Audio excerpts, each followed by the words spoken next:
Okay, people. So, something I was so looking forward to, right, was A Quiet Place 2. Now, the original, which dropped in 2018, was so frigging good. So good. And I went to see it in the cinema, right? And I remember having to complain because fucking people were talking. You know what I mean? Like in the title, it's a quiet place. Shut the fuck up. Right. But even with that, I still thoroughly enjoyed this film. So yeah, when word came that they were doing a sequel, I was like, "Oh, okay, okay." Now, hopefully, it can still channel that magic, right? Hopefully, it's not a money grab because the first tiny budget made a whole heap of change, right? So there's definitely those fears with something like this, but the team behind it. Well, not the team behind it. A lot of the actors are back. John Krasinski. I can never pronounce homie's name, but he was back directing. He wrote this one. He co-wrote the first. He just takes over complete writing duties for this one. So he writes it. Um, it is produced by Kransky. Also Michael Bay, Andrew Form, and Brad Fuller. It's executive produced by Aaron Janus, Joanne Peritano, and Alison Seeger. It's co-produced by Alexa Zink Ginsburg. Okay, Marco Beltrami handles the music, Polly Morgan, the cinematography, Michael P. Shore edits the film. Casting was Jodie Angstrich, Maribeth Fox, and Laura Rosenthal. Jess Guncher handles production design. Christopher J. Morris, art direction. Set decoration is Michael J. Amato, Nancy Haig, and Hannah Waltz. Costume design is Kazia Walika Marimun. And our cast. Wow. Emily Blunt is back as Evelyn Abbott. Regan Abbott is again played by Millicent Simmonds, and her little brother Marcus is played by Noah Jupe. We do have Kransky back as Lee Abbott, right? Yeah, I'll get into that. We have Cillian Murphy as Emmett, a friend of the family.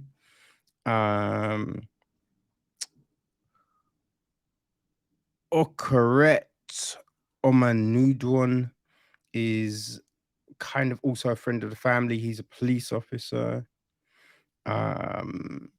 Zachary Gollinger is Emmett's son.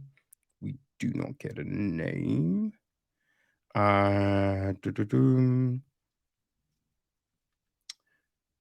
Who else do we do? Oh, we get Lauren Ashley Cristano as Emmett's wife.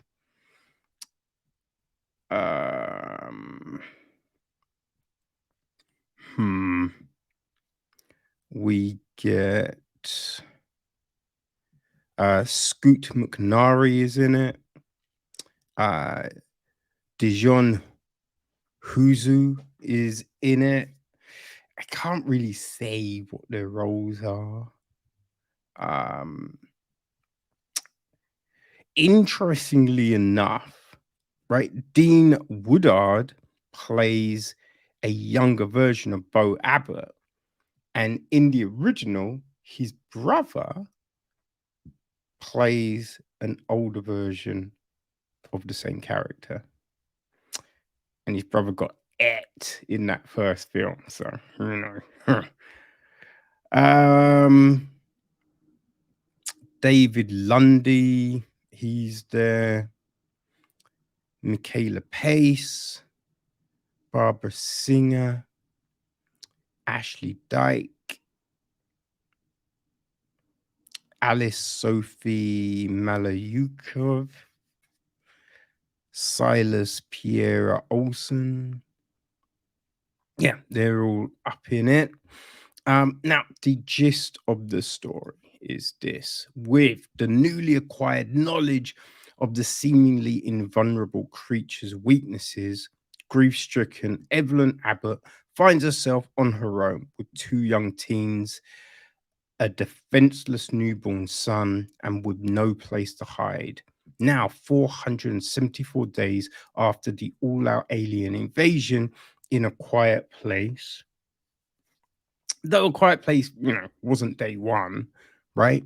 The Abbotts summon up every last ounce of courage to leave their now burned to the ground farm and embark on a peril laden quest to find civilization. With this in mind, determined to expand beyond the boundaries, the resilient survivors have no other choice but to venture into eerily quiet, uncharted, hostile territory, hoping for a miracle. But this time, the enemy is everywhere. Bum, bum, bum. So, yeah. Now, I remember in that first one, there was a good few jump scares, right? And just crazy moments. Remember when Evelyn's walking down the stairs and she steps on a nail? Oh, but you can't scream because you know that's gonna bring the alien down on you. Oh, it was great, right? So there are moments like that, especially there's a bit with a train and Regan, and you're just like, you know what I mean? There's that. So that made me feel good. That made me feel good, right? That they were still able to have those moments. And I think them leaving, right, having to venture out makes a lot of sense, right? Because yeah, the farm burned down. What are they meant to do? Now, before we get to that, we open up with a flashback, right? So that's why we see Lee. That's why we see like all these other people from the town and their friends and everything. And yeah, you're definitely like, I wasn't expecting it, right? So you're just like, wait, what's that? What's happening? And we kind of see how the aliens first arrive, kind of, not quite, kind of. I think one thing with this, we do see more of the alien. In the first film, it was one of those, it was a bit like the film Alien itself, Ridley Scott's Alien, right? Where we don't really see the alien at all. Right? There's little moments and stuff like that which just made it even more sinister. Now, in this, we do get better looks at what this alien is. They do make it fucking creepy with just the way the head opens and just all of that. So it's just like, ooh, it's not, you know what I mean? It's not pleasant. Um, though, yeah, you do kind of feel, I wish I didn't see it as much just because the mystique is lost slightly, right? But yeah, this stuff, it really does make a lot of sense, right? When they have to go to this place, well, they stumble upon this place, right? And hmm, actually, probably they didn't stumble. They knew it was, obviously they knew it was there. It's in the town they live in. But like, you think, oh shit, this makes a lot of sense, right? When you're dealing with aliens and they've got acute hearing, right? This kind of spot makes a lot of sense. So there's all of these things going down, and you're like, oh, okay, that's really Yeah. No, that's good. That's decent, right? And we have grief and everything like that that's going on for like several different people. So you're just like, okay, right? Yeah, I buy this, right? I buy what's happening. Now, one thing with this is it did feel that like some of the scenarios, like it's a little bit contrived, right? Now, you definitely understand what Regan is doing, but the one big thing with Regan going is like short is deaf. So you kind of feel she's in a world where there's no noise, right? So maybe is that gonna help her, right? But she doesn't know how much noise she might be making. So there's a bit when you know we there's a lot of times we're in her world, so where she can't hear anything, and so it's kind of we're following in that kind of guise. But then there's this bit where we actually kind of hear just her, not overly quiet. Right now, look, they're all no socks on. They're walking, so obviously they're trying to be quiet, but there's a level of noise which just happens. So you do kind of think, could she really have got that far on her J's? Because I don't know, right? I do not know, but it's still, you know, I feel it works, right? It works. It's fun. Um, but there is a bit when everyone leaves in like these separate different kind of moments type of thing. But it's just like, mm, I do not feel right. I do not feel that there was a need for Marcus to get out, right? And I think it is one of those things, when we'll see something happen and the camera will linger on this thing, maybe, but okay, this isn't going to play into it yet, but there's going to be a point where now this is affecting, right? And so that happens and a few times, and you're just like, oh, come on. Like, we didn't need that. Like, we didn't need that.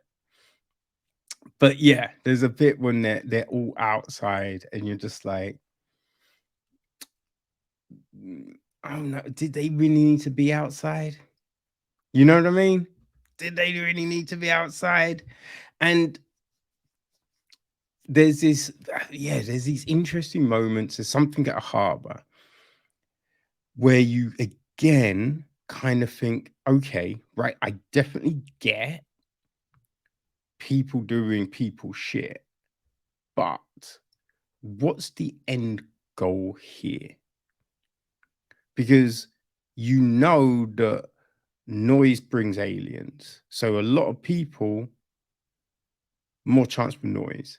So what's the end goal with this? And then I think one of the really crazy moments of the film happen, and it's yeah, it's something that, because I understand this film, it's been out a little while now, so spoilers, it's one of those weird things, right? But I'm gonna be respectful, and I'm not gonna like just come out and be like, when this happened at this bit and blah blah blah blah blah. But there's a bit where yeah, we're dealing with one of the aliens, and it's just like, I don't know how that would have happened, because how are those people alive if this thing was there, right? You're telling me it was just gonna sit all snug? No, no. It's just like there's no way. I just don't see how that happens, right? I don't see that how that happens. And also, when you're leaving this thing now, no one, relatively no one heard anything, saw anything that made him go, hold on, that means, right? There's just too many crazy things. I understand that it, brings like excitement maybe to the last little bit of the film, but it just seems a little crazy. It does seem a little crazy. And I think this one is definitely, it definitely ends in a way where it's just like, yeah, expect a third film. And we know there's gonna be a third film, and we are getting day one, right? A spin-off film. I forget who's directing that one now, but yeah, that's coming. So I'm definitely down for the new installment, see what happens. I do think that this, although good, right? Definitely good. And we like some very tremendous, like, oh my gosh, some very, very good performance. Like Millicent Simmonds was incredible in the first film, exceptional again in this one. Cillian Murphy is great as Emmett.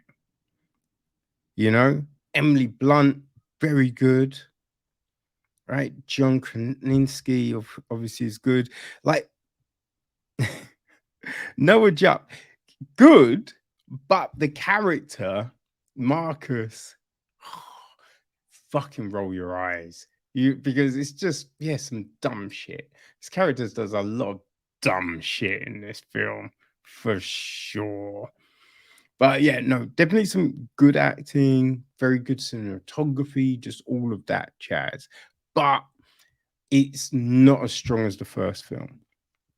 Definitely not as strong as the first film. And as mentioned, it does feel that we're getting these moments that are just solely there to create something, right? To force now this alien interaction or this heightened moment of unrest, right? Where the first film, it just kind of seemed that the story just flowed so well. And, what I mean? There was no kind of forcing moments. But, as a sequel, still not that bad. Still not that bad, and a lot better than a lot of sequels out there. So if you enjoyed the first A Quiet Place, I do believe A Quiet Place 2 is worth checking out. Right? So I watched it on Now TV. It's all over the place. It's I think you can grab it on Amazon and just all of that kind of stuff. So yes, A Quiet Place 2. Check it out.